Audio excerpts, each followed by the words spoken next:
Hello everyone, सी language के tutorial में आज हमारा पहला लेक्चर है और इस वीडियो में हम सी लैंग्वेज की हिस्ट्री के बारे में जानेंगे और देखेंगे कि सी लैंग्वेज होती क्या है और सी लैंग्वेज हमें क्यों सीखनी चाहिए। तो आइए सबसे पहले देखते हैं कि सी लैंग्वेज होती क्या है। So what is a C language? C language एक प्रोग्रामिंग लैंग्वेज है जिसको 1972 में यूएसए की AT and T's Bell laboratory में डेवलप किया गया था। सी लैंग्वेज को डेनिस रिची नाम के एक साइंटिस्ट ने बनाया था जो कि AT and T's Bell laboratory में ही काम करते थे। अब जानते हैं कि हमें सी लैंग्वेज को क्यों सीखना चाहिए। Why we should learn C language?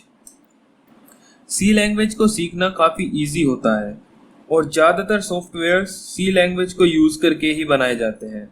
For example Oracle software. Operating system जैसे कि Windows, Unix, Linux and Android का काफ़ी पार्ट सी लैंग्वेज में लिखा जाता है। ज़्यादातर सभी डिवाइस ड्राइवर्स सी लैंग्वेज में लिखे जाते हैं। काफ़ी बच्चों को ये नहीं पता होगा कि डिवाइस ड्राइवर्स होते क्या हैं। जैसे हमारे कंप्यूटर में बहुत सारे हार्डवेयर्स होते हैं और कंप्यूटर सारे काम करता है जैसे कि स्टोरिंग, ट्रांसफरिंग डाटा एक्सेट्रा।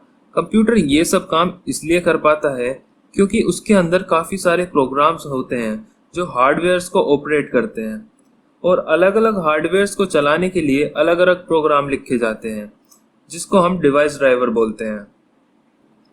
इसको एक एग्जांपल से समझते हैं। जब आप एक पेन ड्राइव को कंप्यूटर से कनेक्ट करते हो तब भी कंप्यूटर में एक ड्राइवर इंस्टॉल होता है जिसके कारण पेन ड्राइव के कंटेंट को पढ़ा और समझा जा सकता है। इस तरह अलग अलग हार्डवेयर्स को एक्सेस करने के लिए अलग अलग ड्राइवर्स की ज़रूरत होती है। हम जो भी वेब ब्राउज़र्स यूज़ करते हैं जैसे कि गूगल क्रोम, ओपेरा मिनी, इन सभी का भी काफ़ी पार्ट सी लैंग्वेज में लिखा जाता है। तो आइए अब बात करते हैं सी लैंग्वेज की हिस्ट्री के बारे में। History of C language. C language बनने से पहले मार्टिन रिचर्ड्स नाम के एक साइंटिस्ट ने BCPL लैंग्वेज बनाई। BCPL की फुल फॉर्म है basic combined programming language. Martin Richards ने ये लैंग्वेज 1966 में बनाई थी। इन्होंने बहुत सारी लैंग्वेज के फीचर्स को कंबाइन करके BCPL लैंग्वेज को बनाया था।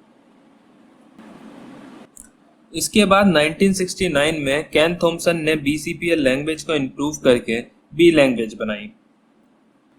इस लैंग्वेज को बनाने का मकसद ये था कि केन थॉमसन एक ऑपरेटिंग सिस्टम बनाना चाह रहे थे और उस ऑपरेटिंग सिस्टम को बनाने के लिए केन थॉमसन को एक लैंग्वेज की ज़रूरत थी और वो लैंग्वेज उन्होंने बी लैंग्वेज बनाई और उसके बाद उन्होंने बी लैंग्वेज यूज़ करके एक ऑपरेटिंग सिस्टम बनाया जो कि था यूनिक्स ऑपरेटिंग सिस्टम।